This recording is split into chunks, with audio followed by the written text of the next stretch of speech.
Apocalipse capítulo 2. Aí.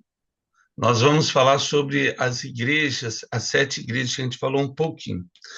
A segunda palavra do alfabeto hebraico, Bet, ele deve ter na apostila aí. Bet significa casa. Então, agora, nós vamos falar sobre a questão das igrejas da Ásia Menor. Então, vamos lá. Segundo Apocalipse capítulo 2, o verso 1. Então, são 7 igrejas aí destinadas. Capítulo 2, capítulo 3 vai falar dessas 7 igrejas que o apóstolo João vai escrever. Elas representam todas as igrejas de qualquer época aí que existiu na história, porque na época de que João escreve essa carta, existiam várias outras igrejas, mas essas 7 em especial, elas traziam algumas características que deveriam ser observadas, e essas aí que nós vamos pontuar a partir de agora, durante capítulo 2 e 3. E elas também aí vai trazer essa questão do espírito que fala sobre as igrejas. A gente vai ver isso aí depois. E essas igrejas acontecem durante o governo de César Augusto, ele que vai trazer aí esse período, o exílio de João na ilha de Patmos, ele que vai trazer isso. Né? Éfeso era capital de uma província romana, né, denominada a Ásia, aí, que hoje é a Turquia. Né? Até então, Pérgamo era capital do Império Romano, mas por alguns motivos, Éfeso se tornou uma cidade portuária muito forte. E a igreja de Éfeso também ela foi a residência do apóstolo João, antes e depois do exílio. Ela também frequentada por Maria, mãe de Jesus. Então, assim, era uma igreja que ela trazia como é que vamos dizer? Ela trazia aí um distintivo, uma força muito grande, um peso muito grande entre todas as outras igrejas, porque ela tinha o apóstolo João, o último apóstolo de Jesus vivo, e teve a oportunidade de ter como membro a Maria, a mãe de Jesus. A Bíblia não descreve se as outras Marias Maria Madalena fazia parte também. Bem provável que sim, porque João foi o último apóstolo vivo. Então, nesse período, é bem provável que eles deviam ter ficado mais unidos no final da vida de cada um. Mesmo porque a igreja já estava bem grande, e aí você tem todo esse contexto histórico. Então, vamos lá. Ao anjo da igreja em Éfeso escreve, isto diz aquele que tem na sua mão, né, na destra, as 7 estrelas que anda no meio dos 7 castiçais de ouro. Nós vimos aí que a, a, o candeeiro, todas essas... A igreja já estava formada. Então, vamos lá. O capítulo 2, o verso 1 aí, de Apocalipse, deixa eu só ver aqui. É isso aí. Então, vamos lá. Apocalipse 11, vamos 1:11, só para a gente já falou sobre isso, do 7. Na Apocalipse 1:11, a gente já falou do anjo aí, que estava na mão do Senhor, né? As 7 estrelas, e ainda no meio dos candeeiros de ouro. Então, vamos lá. Apocalipse 1:11, olha só, o que veio escreve no livro, manda as 7 igrejas que estão aí em Éfeso, Esmina, Pérgamo, Tiatira, Sardes, Filadélfia e Laodiceia. O verso 16 ainda de Apocalipse, vamos para o verso 16. Tinha na mão direita 7 estrelas, e da boca saía uma afiada espada de 2 gumes. Seu rosto brilhava como o sol na sua força. E aí o verso 12, voltando um pouquinho para trás, 1:12, vai falar: voltei-me para ver quem falava comigo, voltava, vi 7 candeeiros de ouro, e no meio dos candeeiros uma semelhança ao filho do homem, com vestes talares, cingido à altura do peito, com cinta de ouro. Então, todos esses textos aí já falam sobre essa questão dos candeeiros de ouro. A gente já viu que esses candeeiros representam aí as igrejas. E os 7 espíritos, 7 anjos da igreja. Agora vamos para o verso 2. Não vou falar mais ali, porque esse texto aí a gente já trabalhou bastante, sobre Jesus, quem segura aí as estrelas e quem são os candeeiros. O verso 2, ele diz assim, o 2:2, né? Apocalipse 2:2. Então, ó, conheça as tuas obras, tanto o seu labor como a tua perseverança, e que não pode suportar homens maus, e que puseste à prova os que a si mesmos se declaram apóstolos, e não são, e achastes mentirosos. Então, até aí, o que acontece aí no verso 2? Então, a primeira coisa do livro aí tem essa questão de saber da vida da igreja. Jesus, ele conhece as tuas obras, o teu trabalho árduo e a tua perseverança. Deus conhecia todo o trabalho e todo esforço aí que a igreja de Éfeso tinha. Todas as cartas nós vamos ver uma didática aí do apóstolo João. Primeiro ele vai elogiar, primeiro ele vai falar o que ele viu da igreja de bom, depois ele elogia o que ele viu de bom, depois ele exorta alguma coisa que precisa mudar e ele orienta qual caminho ela deveria seguir. Isso é bem legal porque nas 7 igrejas ele usa essa didática aí com relação, e talvez seria esse o nosso caminho para exortar qualquer pessoa que for. Primeiro falar da vida dela, o quanto é importante, e depois elogiar por tudo aquele esforço que ela já tem feito, talvez exortar em alguma coisa, um ponto que seja preciso corrigir, e por último orientar como ela deve conquistar essa vitória. Então esse espaço seria o ideal. Então quando ele fala, conheça as tuas obras, em Tiatira, só Apocalipse 2:18 só vai aparecer na igreja de Tiatira. Apocalipse capítulo 2, verso 18, ele vai falar também sobre essa questão das obras. Ao anjo da igreja em Tiatira escreve essas coisas, diz o Filho de Deus, que tem os olhos como chama de fogo e os pés semelhantes ao bronze polido. Conheço as tuas obras, o teu amor e a tua fé e o teu serviço, a tua perseverança e as tuas últimas obras, mais numerosas do que a primeira. Uma outra coisa importante, isso aqui é primordial. Todas as cartas elas vão trazer um atributo de Jesus, todas das 7 igrejas. Depois a gente vai ver isso.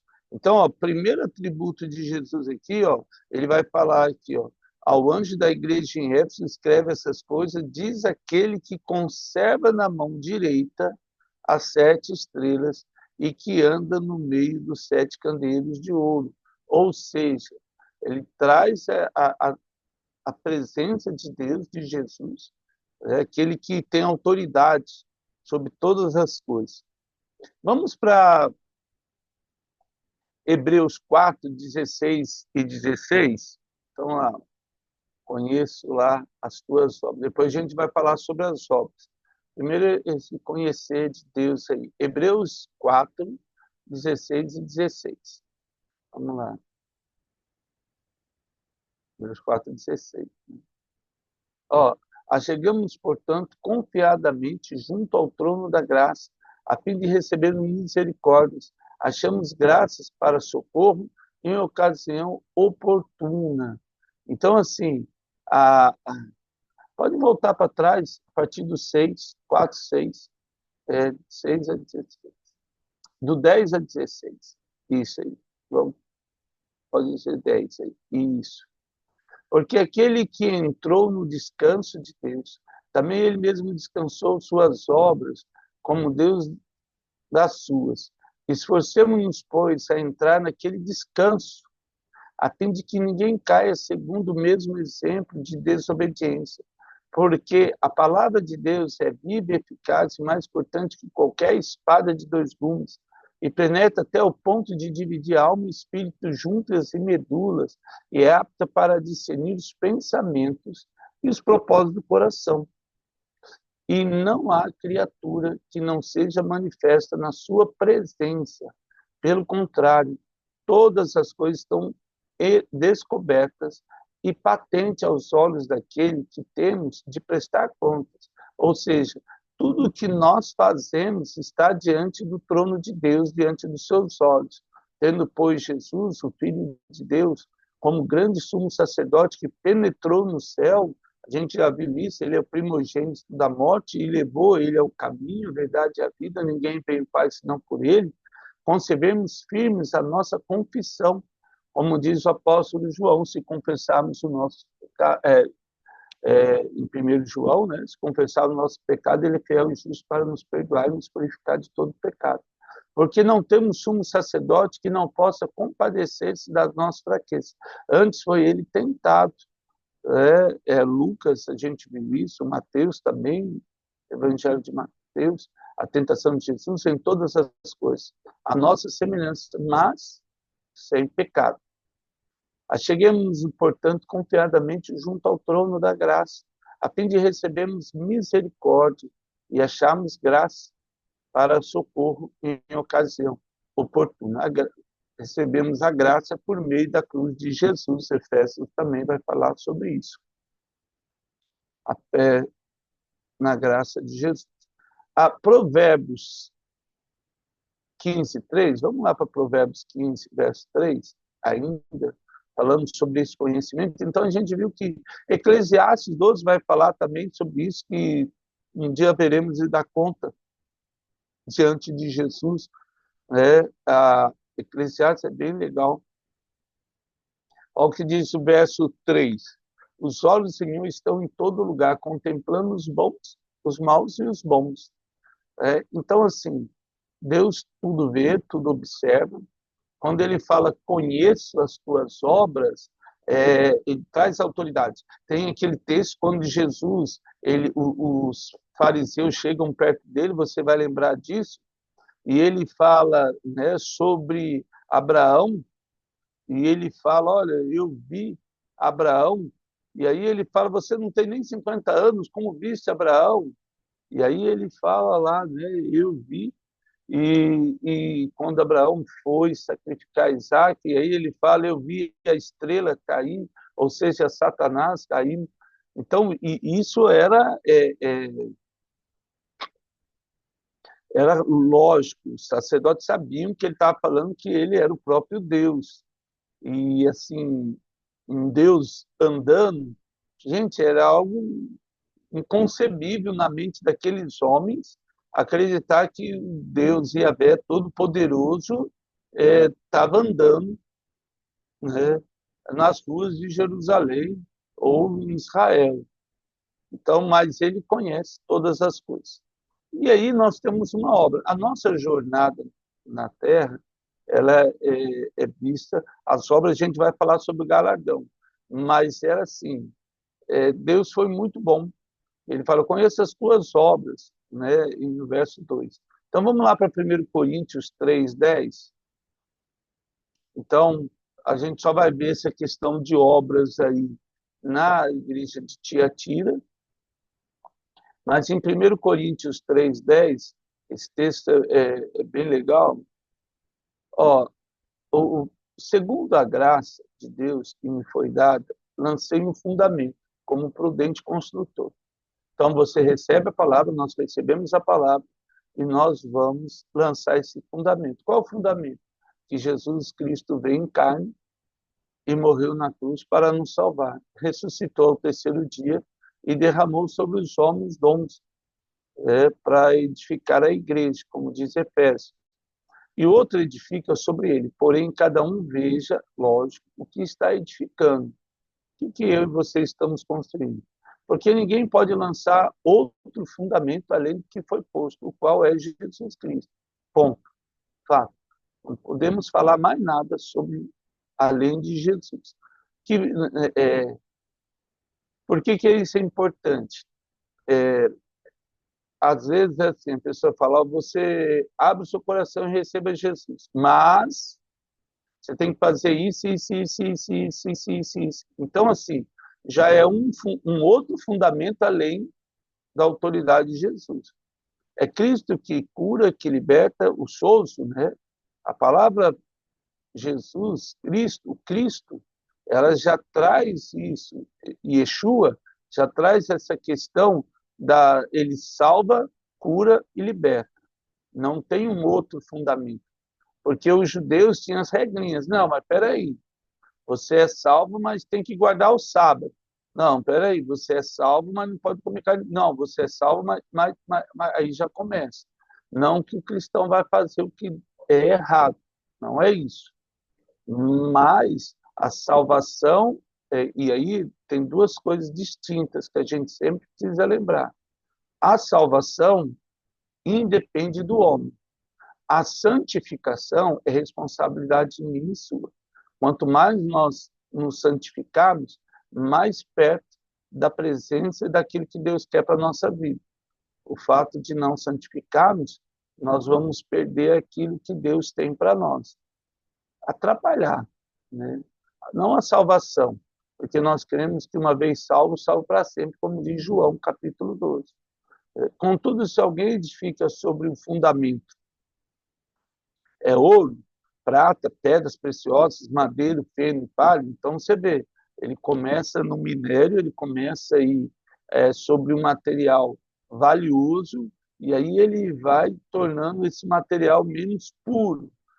Então, a prata é menos pura, pedra preciosa é menos pura, madeira, então, feno e palha, puxa, não vale nada, né? Não sobra nem cinza.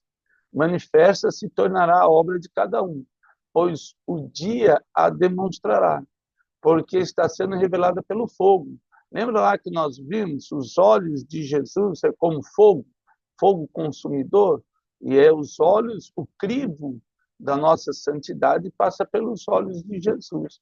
O crivo das nossas obras passa pelos olhos de Jesus. E qual seja a obra de cada um, o próprio fogo provará.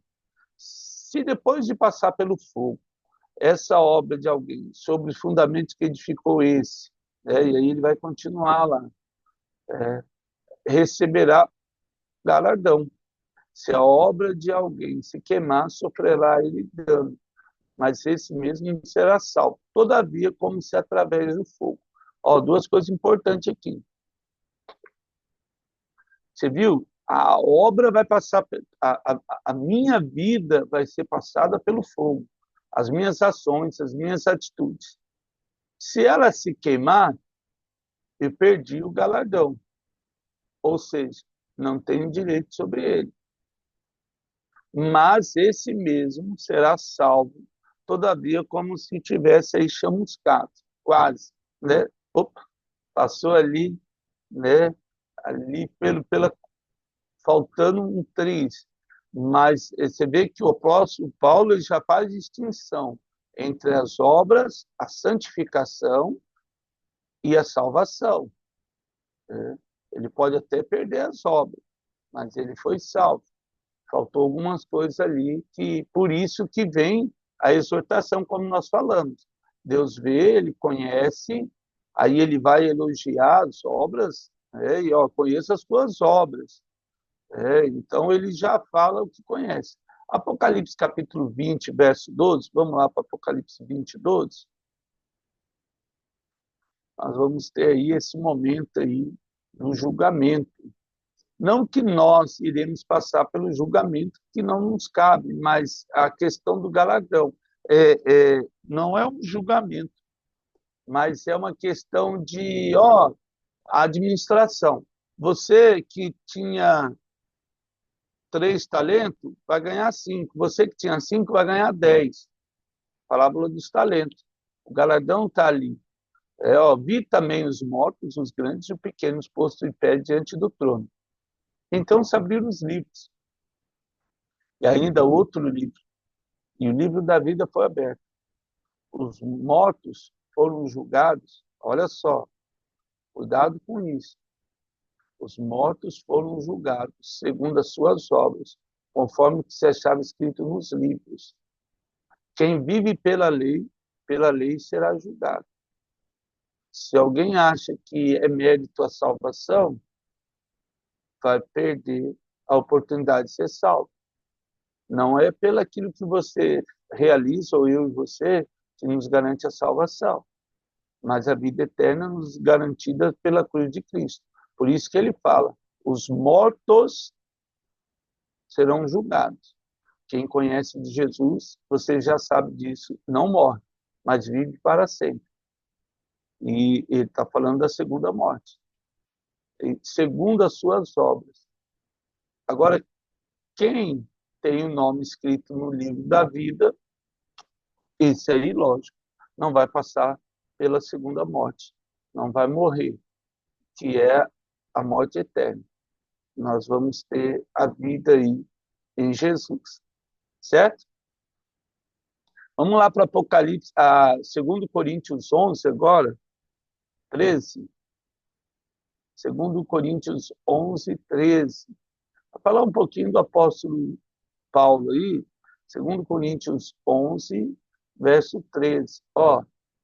Da igreja, porque os tais são falsos apóstolos, obreiros fraudulentos, transformando-os em apóstolos de Cristo. Importante aqui, Então vamos lá. O apóstolo Paulo, ele recebe o apostolado de Jesus. Ele recebe lá em Atos, vai falar, e isso é importante, até quando ele fala lá, porque a gente vai entrar nos nicolaítas, mas o apóstolo de Paulo, ele, lá em Atos 6, ele tem os distintivos dos apóstolos. Quem que é? Vamos lá para Atos, só para eu, já que eu coloquei aí, Atos capítulo, já que eu falo para você, 6 ou 4, deixa eu só confirmar aqui, aí vai ficar mais fácil.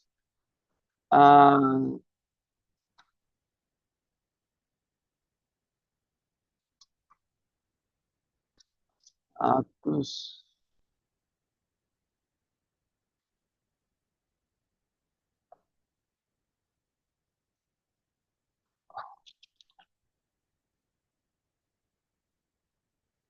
Atos 1. Vamos lá para Atos 1. O verso 15 de Atos 1, vamos lá, aí fica mais fácil. Logo depois que Jesus ressuscitou, naqueles dias levantou-se Pedro no meio dos irmãos, ora compunha-se a assembleia, uns 120 pessoas. A igreja estava pequena ali. Na verdade, era aqueles que já eram discípulos de Jesus. Até então, o ministério dos apóstolos ainda não tinha começado efetivamente. Começa a partir daqui. Irmãos, convinha que se cumprisse as escrituras do Espírito Santo proferido anteriormente por boca de Davi acerca de Judas. Então agora eles sabiam quem era o traidor que comeu no prato de Jesus, que foi guia daqueles que prenderam Jesus, porque ele era contato entre nós e teve parte nesse ministério. Ora, este homem adquiriu um campo com o preço da iniquidade. A gente sabe que não foi ele que adquiriu o campo, né? Foi os sacerdotes. O negócio já estava tão descambado que eles compraram o campo, onde Judas se precipitou, né? Ele lança, diz a palavra. Alguns dizem que ele se enforcou, a Bíblia não descreve, mas que ele se precipitou do abismo lá. Então, se ele amarrou uma corda lá e a quebrou também, ninguém sabe. Precipitando-se, rompeu-se por meio, aí pelo meio, e todas as suas entranhas se derramaram. Isso chegou ao conhecimento de todos os habitantes de Jerusalém, de maneira que, em sua própria língua, esse campo era chamado de Acédama, isto é, campo de sangue, porque está escrito no livro de Salmo: fique deserta a sua morada e não haja quem nela habite. É uma pena isso, né? Judas poderia ter se arrependido. Jesus não teria problema em perdoar Judas. Jesus nunca tem problema em nos perdoar. Isso é muito importante, porque a culpa na vida do ser humano é tão grande que ela afasta as pessoas de terem a oportunidade do perdão de Jesus. Então, quando nós levamos o evangelho para Jesus, é uma coisa muito importante. Quem errou já sabe. Até é importante falar sobre isso. Porque, olha, você errou aqui, fez aquilo, onde já se viu, não sei o quê. O julgamento nosso na vida das pessoas é tão grande, de tal maneira, que às vezes as pessoas não conseguem nem suportar esse julgamento. Não estou dizendo que você tem que, parabéns porque errou, não é isso. Nós estamos falando assim, errou, mas eu quero estender a minha mão para você e te mostrar o caminho. Lembra que nós falamos aqui, as cartas, esses deveriam ser os passos do cristão. Para cada carta que nós lêssemos, olha só, falar assim, eu conheço a sua vida. Eu sei que você, essa que é a questão, as pessoas, você não é o seu pecado. Isso é muito importante, nós não somos o pecado. Então, assim, conheça a sua vida, você já fez coisas boas, olha, tem isso, isso, isso, faz a pessoa lembrar daquilo que ela fez. Não é possível que a vida inteira dela ela foi, né? E ainda que fosse também, Jesus tem o poder de mudar. Elogia pouco e exorta, fala, olha, mas aqui você precisa mudar. E eu sei como você consegue mudar. Aí leva a orientação. É só isso que as cartas vão dizer. Gente, as cartas são tão tremendas porque não existe uma graça tremenda. Não sei o que as pessoas veem nela, mas eu só vejo a graça e a misericórdia de Jesus. E o passo a passo para colocar eu e você de novo no caminho do Senhor. Então, ele traz esse título do apóstolo, só para terminar aqui, é necessário, pois, que dos homens, então, qual que é o distintivo para a pessoa ser um apóstolo? Ali naquela época de Atos, que tem acompanhado o ministério de Jesus, que acompanharam todo o tempo que o Senhor Jesus andou entre nós. Começamos no batismo de João, até os dias em que dentre nós foi levado. Ou seja, tinha outros discípulos ali. À altura, um destes se torne testemunha conosco da sua ressurreição. Então propuseram dois: José, chamado Barsabas, cognominado Justo, e Matias. E aí eles oraram e tiraram sorte, escolheram Matias. Aí surge um outro problema, que depois é um outro estudo, surge Paulo, que Jesus chama para ser o apóstolo. Por que é um problema isso? Porque no céu nós temos 12 portas em Jerusalém, a Nova Jerusalém. E eu tenho 12 apóstolos em cada porta. Alguém sobrou. Se Jesus chamou Paulo, é bem provável que Matias não tenha uma porta, né? Então, mas isso a gente vai descobrir lá no céu, né? É só para a gente entender essa questão da teologia que acaba gerando aí um desconforto para Matias. Paulo não se preocupou com isso. Ele falava que ele chamou foi Jesus, e você vai ver nas cartas de Paulo que ele enfatiza isso aí, Eu posso ser o menor dos apóstolos, porque eu cheguei por último. Mas quem me chamou foi Jesus. Então, né, vocês resolvam com ele. Jesus chamou ele, literalmente, é ali. Mas é só para a gente entender. Ah, vamos para 1 João 4:1 e é o último versículo. Né? Ó, 1 João, capítulo 4, verso 1. A gente vai falar um pouquinho desses homens maus aí, ó. Amados, não deis crédito a qualquer espírito, antes provai os espíritos se procedem de Deus, porque muitos falsos profetas têm saído pelo mundo fora. Nisso conhecereis o Espírito de Deus. Todo espírito que confessa que Jesus Cristo veio em carne é Deus. E todo espírito que não confessa a Jesus não procede de Deus. Pelo contrário, esse é o espírito do anticristo, a respeito do... E aí ele continua, né? Do qual tendes ouvido que vem e presentemente já está no mundo. Então, esse espírito mentiroso, esse espírito enganador, está nas igrejas, infelizmente, o joio no meio do trigo se levanta aí para tentar enganar muitas vidas.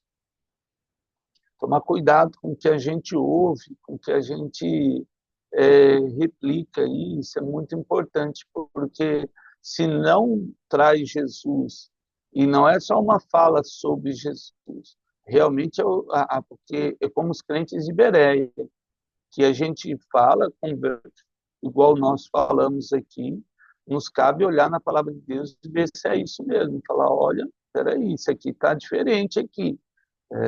Então, se nós pudéssemos entender algo hoje, grava esses passos aí da igreja para restaurar as vidas. O nosso maior propósito é ganhar almas para Jesus, e não para ninguém, para instituição, para homem algum, para Jesus. É isso que é o propósito aí. Mas uma coisa importante, não podemos ser tolo, como diz aí alguns aí, Hebreus fala, não deixemos de nos congregar como é costume de alguns. Aí o pessoal falando que não precisa de igreja para servir Jesus, também é outro engano de Satanás. Nos cabe estar membro de uma igreja de Jesus. Nós fazemos parte da igreja da cidade, outros fazem parte de outras igrejas, amém. Mas é de Jesus. Precisa de estarmos juntos como o corpo do Senhor, precisamos estarmos juntos, congregados no Senhor Jesus, para podermos conquistar a vitória em Deus. Isso é muito importante. É como uma brasa viva. Amém? Irmãos, amanhã a gente continua aí, mas observa essa orientação de João com relação aos homens maus. Se a pessoa não confessa de verdade o que Jesus ensinou, não que os homens ensinaram. Isso é importante. Amém? Ó Pai, que o Senhor a cada dia nos revele toda a tua verdade, toda a tua graça, toda a tua misericórdia. Nos ensina a ter compaixão e misericórdia pelas vidas, que elas possam ver em nós o amor de Jesus, que elas possam ver em nós, ó Deus, Jesus, que a cada dia possamos ser ensinados a tua graça, do teu perdão, das tuas misericórdias, porque esse é o maior propósito, é tirar as vidas do inferno. Nos ajude, ó Deus, a fazer essa obra crescer, na autoridade do nome de Jesus, para que todo olho veja a tua glória e todo joelho se dobre diante de ti, no nome de Jesus. Amém. Amados, que Deus nos abençoe nesse dia e com Deus aí, em nome de Jesus. Que